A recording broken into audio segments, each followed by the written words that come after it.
Welcome to the inaugural event of the 24-25 school year for the Massachusetts Innovation Career Pathways Network. We will get started momentarily. We're just going to wait to let a few more people join us in the Zoom room.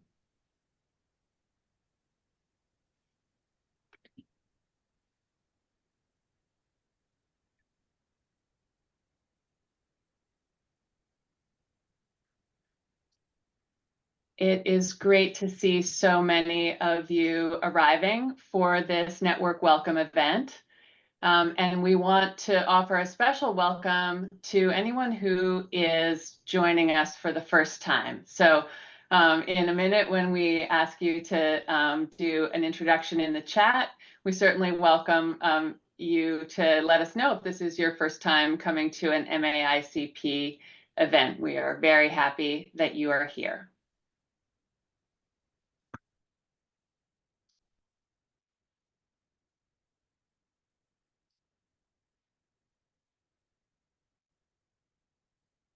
So just a few technical items before we dive into our program for today's webinar.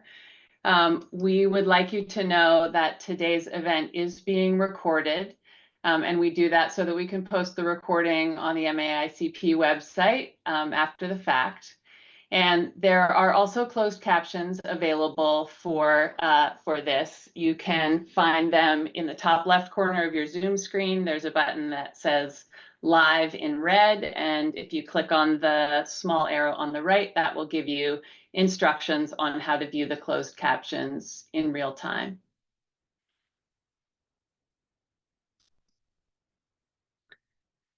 We want to take a minute to introduce the partnership that makes these events possible, as well as the team who are here to support you. So all of the events and resources in the Innovation Career Pathways community of practice are provided through a partnership between DESE and the Center for Collaborative Education, which is a national education nonprofit. Rather than talk in detail about those events and resources, now we'll be providing information about them throughout today's webinar. But to let you know about our team, I want to say hello and introduce myself. My name is Annie Leonard, and I'm the Director of Programs for the Center for Collaborative Education, and starting my third year as the Innovation Career Pathways Project Lead at CCE.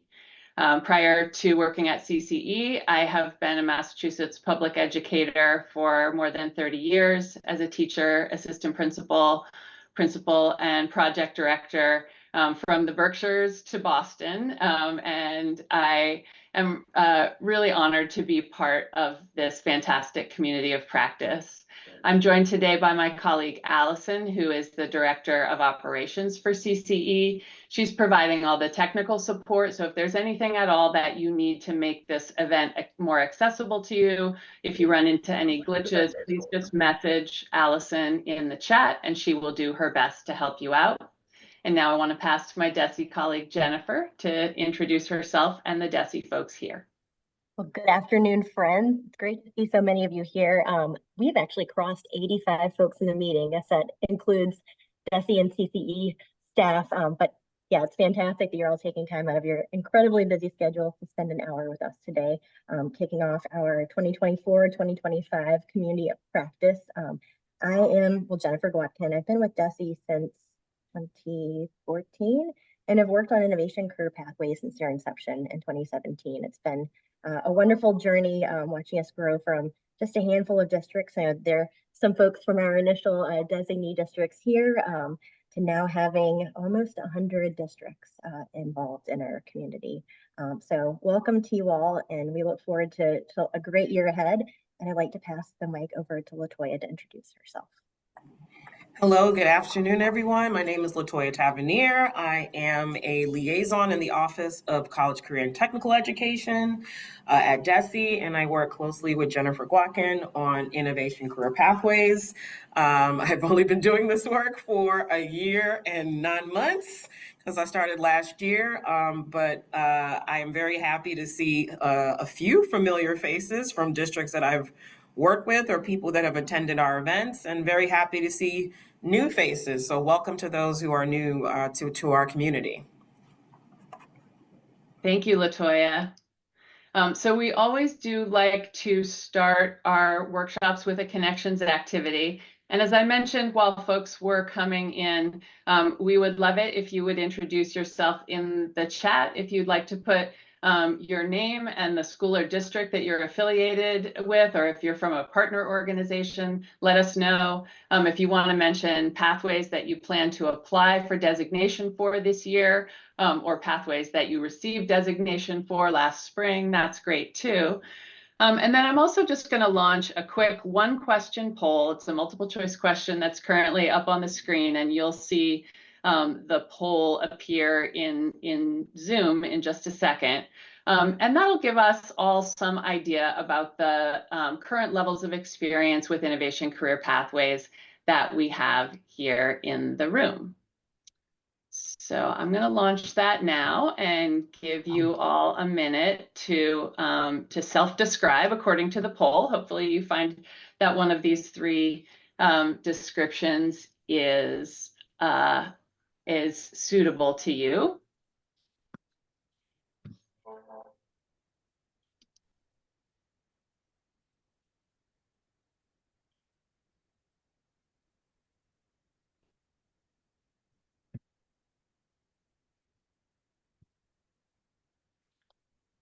And I'll leave that open for another 30 seconds or so. We're getting close to 3/4 participation of everyone in the room. And I'm seeing a nice spread across the 3 response choices.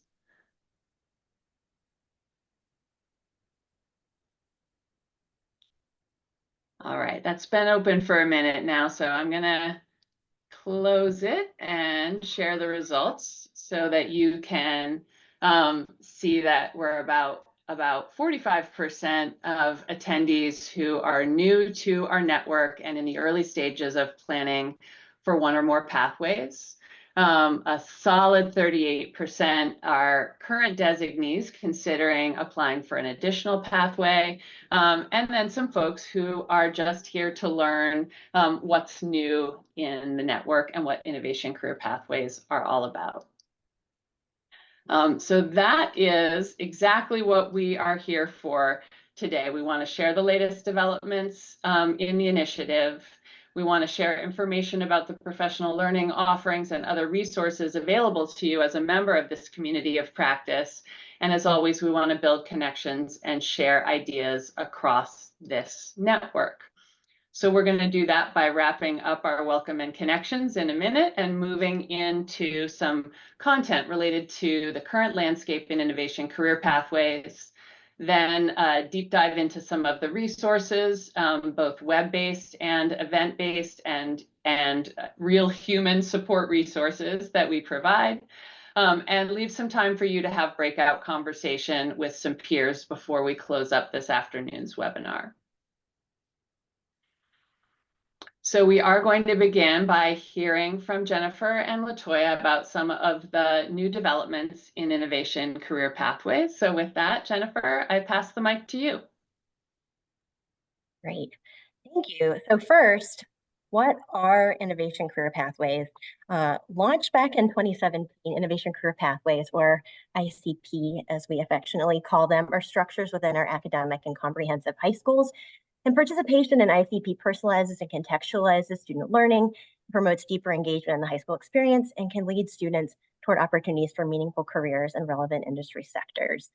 When you hear our Secretary of Education talk about reimagining high school, that is exactly what we're trying to do with Innovation Career Pathways.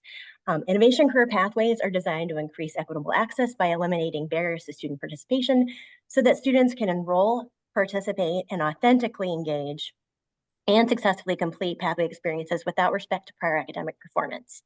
We do require formal partnerships between high schools and local Mass Iron workforce boards and employers, and programs must feature a defined scope and sequence that includes both technical and advanced coursework and 100-hour culminating work-based learning experience in either an internship or a capstone.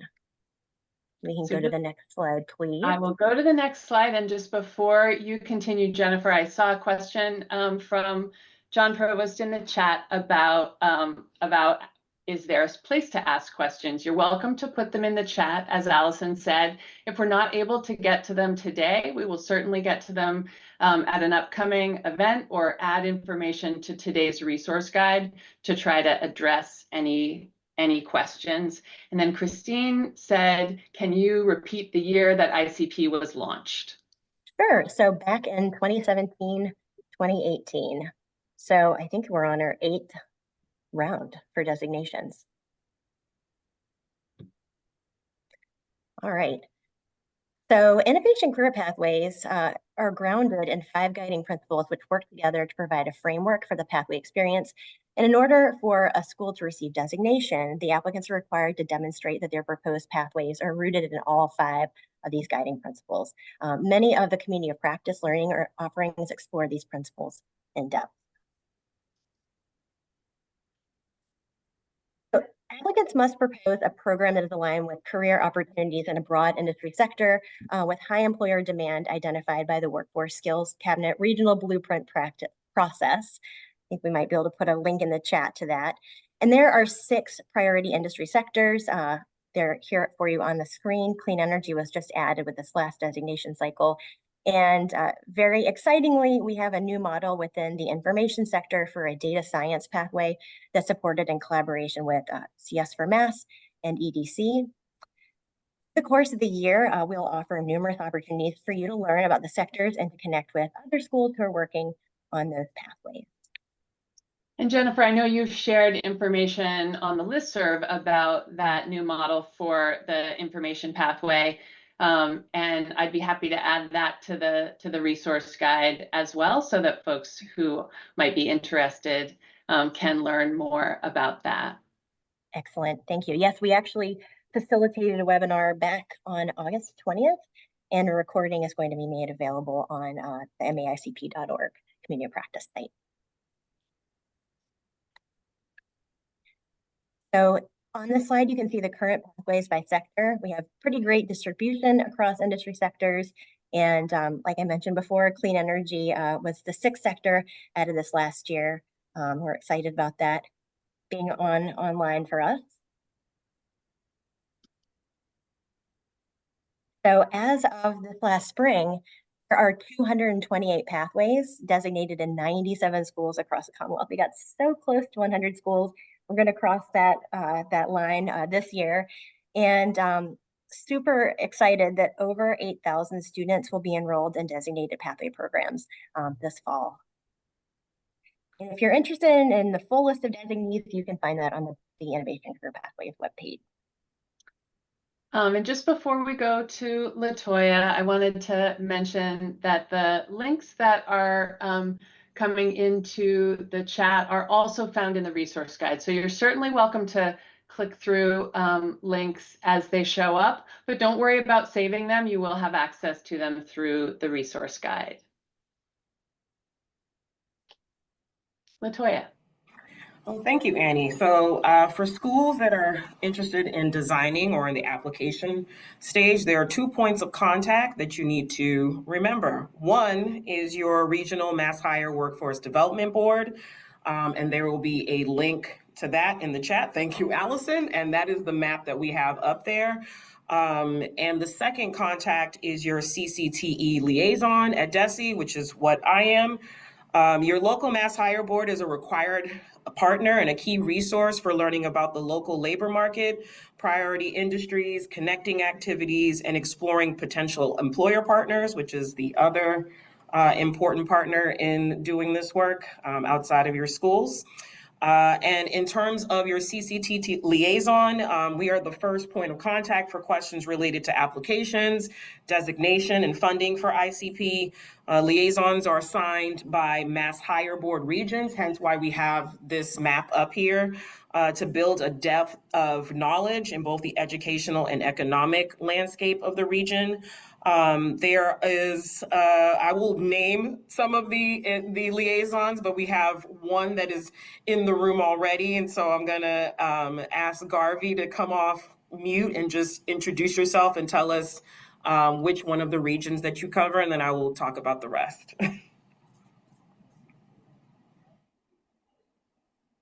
Oops, sorry, might have given you a faster heads up. Go ahead.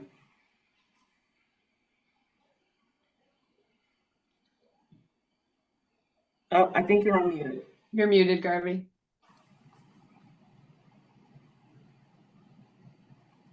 Well, in the meantime, as Garvey is trying to work that out, so to tell you about the different liaisons, Joe Wyman, who is not here, is assigned to the Berkshires, Franklin, Hampshire, and Hamden County regions. I am assigned to Central Massachusetts and North Central. So if you're in those areas, you'll be contacting me. Lisa Weinstein is the liaison for Metro Southwest and Metro North. David Edmonds is assigned to Merrimack Valley and North Shore. Ignacio Chaparro is the liaison for the Cape and the Islands, Bristol, Greater Brockton, and Greater New Bedford. And as Garvey said in the chat, he is the liaison to Boston, South Shore, and Greater Lowell regions. And if anyone works with the community colleges, I do not want to leave out our last liaison, which is Ramona Foster, and she works to support the community colleges and technical colleges. So if you have any questions, they also have a link in the chat to how to identify your liaison. I know there was a lot of names. You might know some of them, might not.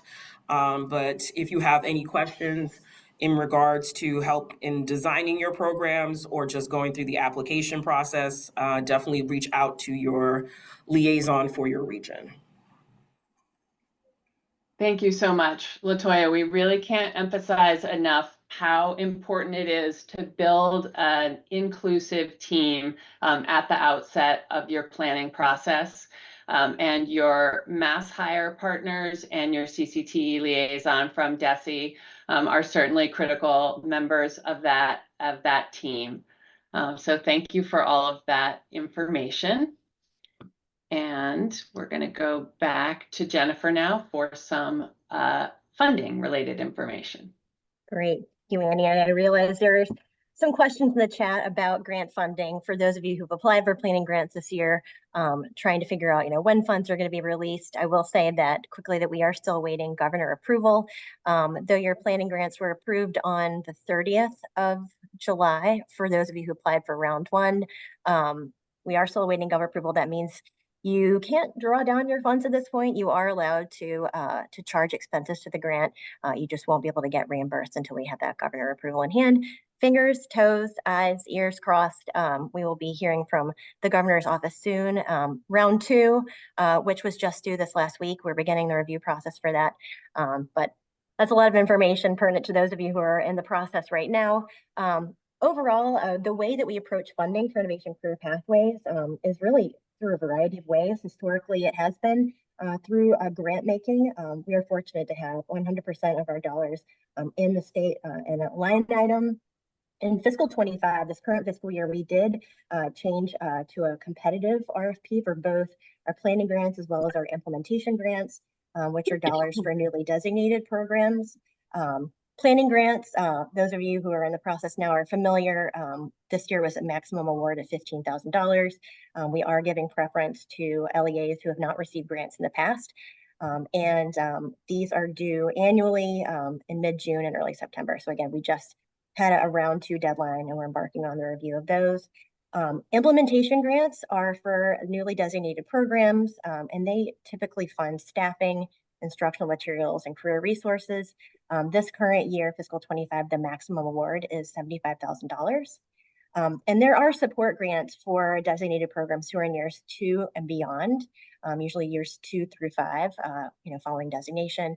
And that's a $50,000 maximum award. Well, this is to give you a sense that there's 5 years of funding. At this point, obviously, it's subject to appropriation, as I always have to say, but to give you a sense of what the funding picture is for designated programs. And then for those of you who are interested in funding to support technology and equipment, the Executive Office of Education has a Workforce Skills Cabinet Capital Grant Program, again, administered by the Executive Office of Education. That is where you go for your big capital expenditures. And then GEMS, which is our Grants for Education Management System, launched, I think we're in the second year of that now. That is where you submit your grant information. I have to emphasize also that grants are separate from the designation process. Grants are to help, obviously, you get your applications done for Part A, which is due at the end of October, and to support implementation, but it is separate and apart from the designation applications, which essentially is for program approval.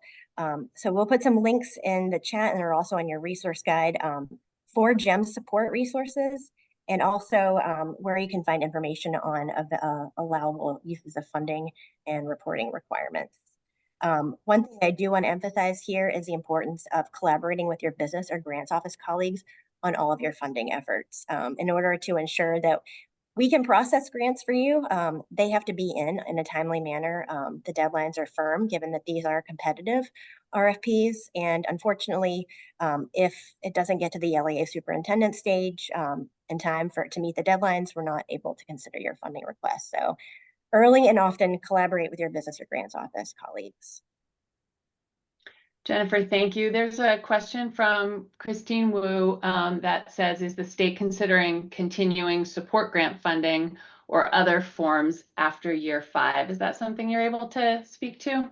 So I think that as part of a bigger dialogue about, the way that we support our pathways. I'll just have to leave it there for now. Got it. So we're going to ask you to talk a little bit about the application cycle. We've divided it across 2 slides here, one emphasizing the Part A application cycle that really begins back in the spring when DESE posts the Part A application, and we hold our prospective applicant workshop, and runs through the fall. And then we'll do another slide. There's a lot of information here, so if you find it a little overwhelming, please know that we provide whole events, whole workshops to support many stages of this process, and also office hours so that you can get your questions answered. Jennifer, go ahead. Yeah, so like Annie said, the Part A, the designation cycle really does kick off in the spring. And if you were not able to attend the workshop that we did back in, I think it was late May or early June, you are able to access a recording of it on the maicp.org website. So our next deadline is for Part A. It's due on October 24th. And there's currently a Word version that's posted on the DESE webpage. It has some guidance in it, sort of the look fors that we have. We are moving to an online submission. It's actually a brand new DESE platform called CHAMP. It's a communication and application management hub of sorts. It's opening for UAT, user access testing, today. I look forward to providing you with updates on CHAMP, like how to access it, and also supporting you through getting those entered in the new system. We'll definitely have some possible technical assistance times for support.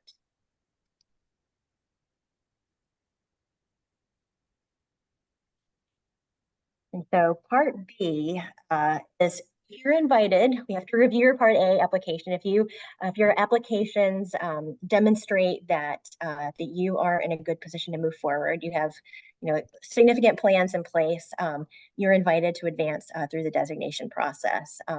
And Part B is typically due in February. And as Andy had said before, we offer lots of opportunities for technical assistance and supports, and certainly through this in the new CCTE liaison structure that Latoya was describing, you should have ample opportunity to connect and have questions answered.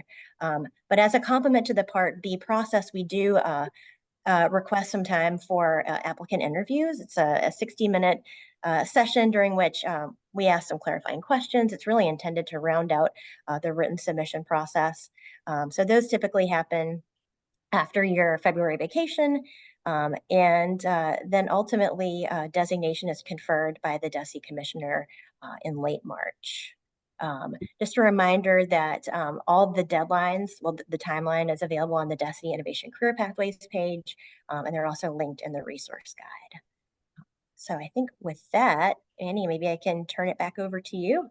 Yes, I'll just read a question that came in about the Word version of the Part A application. It says, would it make sense to complete the Word version even if we have to convert it to CHAMPS at a later date? My advice would be, so those questions are largely going to be what you see in Champ. I would actually create probably a Word document or a Google document, some sort of shared doc, because we would expect you to be working on the application in a team format. At least I hope that's the case. But you could certainly draft some answers to the questions and then have them ready to copy and paste into Champ when the portal opens. I hope that helps. Thank you. Sure. So we're going to turn now to a pretty quick overview of the many resources that are available to you within this community of practice. Again, trying not to overwhelm folks who are new, but to reassure you that there will be a lot of support available as you navigate the process across this year and beyond. So I want to begin by taking you on a quick tour of the maicp.org website, right? So Jennifer just mentioned the DESE page, and the Innovation Career Pathways page on the DESE site is where you will always find official documents, timelines, and links to platforms like CHAMPS for application submission. maicp.org is a separate website that's maintained by CCE in partnership with DESE, where we are offering all kinds of resources to help you through the planning and implementation and continuous improvement processes.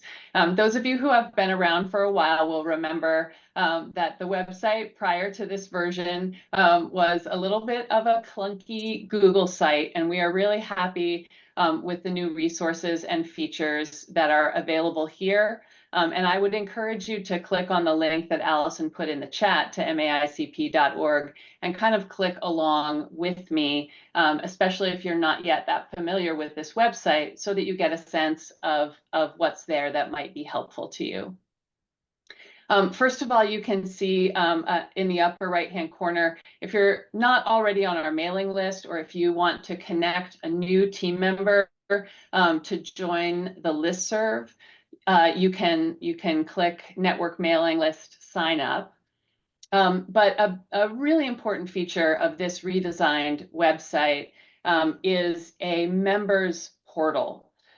So we really encourage everyone to join that portal and create a profile, because that gives you access to members-only resources, including things like searchable member profiles, so that you can find colleagues in your region or colleagues who are designated in industry sectors that you're hoping to be designated in. There are a lot of chat board questions also that are posted there, and we really look forward to the forum or chat board becoming a place where we can have really robust conversations within the network. So please consider signing up for the portal. Other things that you'll find on the website include a page that has curated resources for prospective applicants. So if you click on that icon on the main page, that will take you through to a site where we've curated some of the most relevant resources for those who are early in the planning process. The events tab is a place we hope everyone is familiar with. It includes information and links to register for our upcoming events, whether they are virtual or in person. And there's also information there about the different kinds of events and services that we offer. So for example, you can register now for our next virtual workshop, Designing High Quality Innovation Career Pathways. That's happening on October 2nd. We also have signups open for office hours. There are multiple sessions during the week of October 8th, and you just need to register in order to get the Zoom link, and then you can drop in anytime during those sessions for Part A applicants. We love seeing school teams show up together for those office hours. They're always really helpful. Coming soon to the website and to your inbox will be information about our professional learning communities series for this year. As we did last year, we will have a PLC for each industry sector, as well as a few other PLCs on high interest topics. These are designed to be very interactive, collaborative, 3-session series that meet once in the late fall, once in the winter, and once in the spring. And the feedback we get on those PLCs is that they're often a place where people really feel they're able to get peer-to-peer support on sometimes some very specific issues. So we encourage you to check out the PLCs. Also this year, we're going to be launching for the first time some pilot field experiences. So something we have learned from this community and from talking with students who are sometimes included in events if we have for example, a site visit or a program spotlight, is that Innovation Career Pathway educators and their students are looking for more opportunities to have authentic, interactive, in-person field experiences tied to their industry sectors. So we're going to be developing a couple of those this year, and we hope that you will consider participating. Also on the website is our resource library. It's a much better organized and more searchable resource library than the old toolkit. You can search by keyword, you can filter based on where you are in the process, or what industry sectors you're interested in, or which of the guiding principles you're focused on, or what type of resource you are looking for. So there are past event resources, there are lots of resources from the field beyond Massachusetts, as well as resources that have generously been shared, whether they are course sequence documents or videos made to publicize pathways. Many of those shared by members of this network are available in the resource library.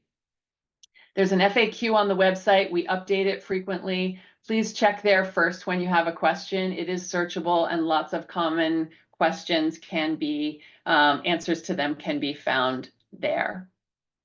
Lastly, back on the homepage, under About, you can find a link to our peer ambassadors. And the content that you find there is our past cohorts of peer ambassadors. Several of those folks are in the room today, real champions of this work, and folks who generously offer their time and expertise to support this network. So thank you to all the past members of the Peer Ambassador Program. And also congratulations to those who have just accepted an invitation to join the Peer Ambassador Program for this year. So I'm going to put their names, roles, and schools up on the screen now. Very soon you will be able to see their profiles up on the website, where you can learn about which pathways they're designated in and what areas they are particularly ready to provide advice and support. You'll also be meeting them as co-facilitators of professional learning communities and presenters at upcoming events. All right, so we are going to get ready to move you into some breakout conversations in just a minute.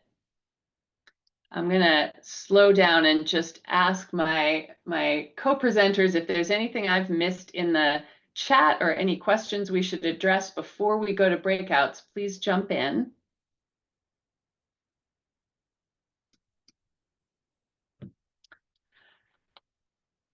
And as we set up this time for collaborative conversation, I want to share the community agreements that we have developed to guide our work and our collaborative conversations. These are adapted from Glenn Singleton's work on courageous conversations.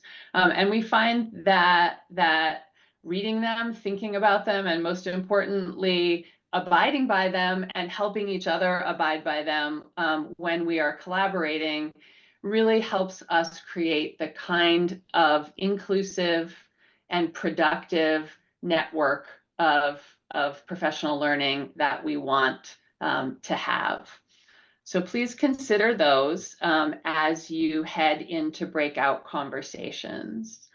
What we've set up for today are not super structured conversations. This is a get to know you opportunity. So you will be placed in a breakout with about 7 people, and we suggest 3 rounds of conversation in what will be about a 10 to 12 minute breakout time. So introduce yourselves, your role, school affiliation, and the pathways that you are developing or already designated in. That's one round. The second round is to share a question or a challenge that you're currently facing in developing and sustaining your pathways. And then the third round is an opportunity to offer suggestions, strategies, or advice, lessons that you may have learned that might apply, bearing in mind that everyone's context is different, but that this exchange of information can be super helpful. You're certainly welcome to also exchange contact information. And when you come back, we will invite that you share in the chat any unanswered questions or things you'd really like us to take into consideration for future events. So Allison, thank you for posting the prompts in the chat. And we will get ready to send you out for 10 minutes in the breakout rooms now. All right, everybody, welcome back. I know that was too short, and I hope that didn't create frustration, but I was happy to get to visit a couple of rooms and hear some of the things that are on your minds, especially as prospective applicants. I heard finding a fit with potential industry partners as something that a lot of folks are interested in. And then from current designees, interest in recruitment strategies for students. So how do you attract and retain students in your pathways? And those are definitely the kinds of things that will be included in our upcoming October webinar and our other events across this year. So if there's a question like one of those or a different question that you are still wondering about and would like us to address, please feel free to put that in the chat right now. And we're also always encouraging you to think about your takeaways. So what you hear and share in these events really only becomes valuable when you transfer it back to your home setting and apply it in your own pathways. So if there is something that you heard today that you are taking back with you and you want to share how you plan to apply it, please put that in the chat as well. We'll try to keep an eye on the chat if there are any questions that are kind of immediately answerable. And we're also going to start to transition into our closing, where we talk a little bit about the upcoming events and also seek feedback from you.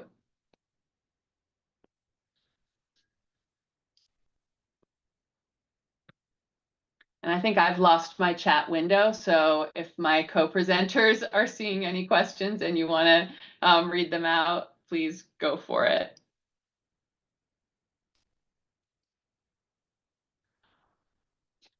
Okay, so a few words about upcoming events for the network.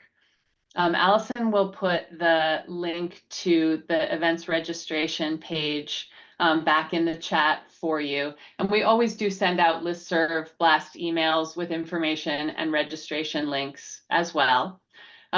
We've mentioned a couple of times that our next event is Wednesday, the 2nd of October, 9 to 10:30. That one is called Designing High Quality Innovation Career Pathways. It's certainly of interest to those of you who are new to the network, but we try to continuously update the content and bring in presenters who are practitioners in the field in order to keep it fresh for folks, even those who have been designated for multiple years. So you're welcome to register for that today or to sign up for the office hours sessions, which will occur during the week of October 7th. Those are specifically for those of you who are getting ready to submit a Part A application at the end of October. We are also bringing back an event that we held year before last, and that is an in-person convening in collaboration with MyCap. So you may be aware that MyCap participation is a required component of your Innovation Career Pathways programming, and to help support that requirement and to encourage collaboration across folks in your schools who are working on MyCap and working on Innovation Career Pathways, we will hold an in-person convening, and we believe that it will happen on either November 19th or 20th. As soon as we get our venue confirmed, we will post full details and registration information about that event. We had several hundred attendees 2 years ago, and we hope to top that and again have a highly interactive half-day session with you talking about how MyCap and MAICP can support transformative student learning in your schools. Also, please watch your inbox and our website for more information about our PLC series. There will be one for each of the 6 industry sectors, as well as some other high interest topics. And then a little bit later in the fall, information about the field experiences where we will be delighted to welcome students as active participants along with Pathways educators for those offerings. Co-presenters, is there anything coming up in the chat that we should address before we move on to our event survey? I've been trying to answer questions as they've come through, but something I do want to emphasize is this is just the beginning of our wonderful year together, and it's completely understandable that this is like drinking through a fire hose, but know that we are here to support you. There's a whole squadron of folks here to support you and the resources that you heard just a little bit about today. There are plenty of them, and there are more coming. So deep breath, don't worry, we're in this together. Yeah, this is a network of real humans. Everybody on the MAICP team, as well as our peer ambassadors and lots of other folks in this network, make themselves available to support you. So a deep breath is the good advice. Building your internal team so you don't feel like you are shouldering this process alone for your school or district, but also really doing the outreach and finding support from your local mass hire board, from your CCTE liaison, and others in your community who can help you grow your pathways. Is a good way to build strong pathways and a good way to manage the stress of what may seem like a challenging process today. So let me ask Allison to please put the link in the chat to our survey. And Saul, thank you for that comment about how you went from feeling very overwhelmed to feeling better about things. That is terrific. So we work hard to make these events and offerings effective for you, and your feedback on our anonymous surveys is super important to that. So we do a survey at the end of every event, and we really take your input seriously in planning future events and supports for the community of practice. So we'd love you to take a minute now to click through to that link and complete the survey. It only takes a couple of minutes.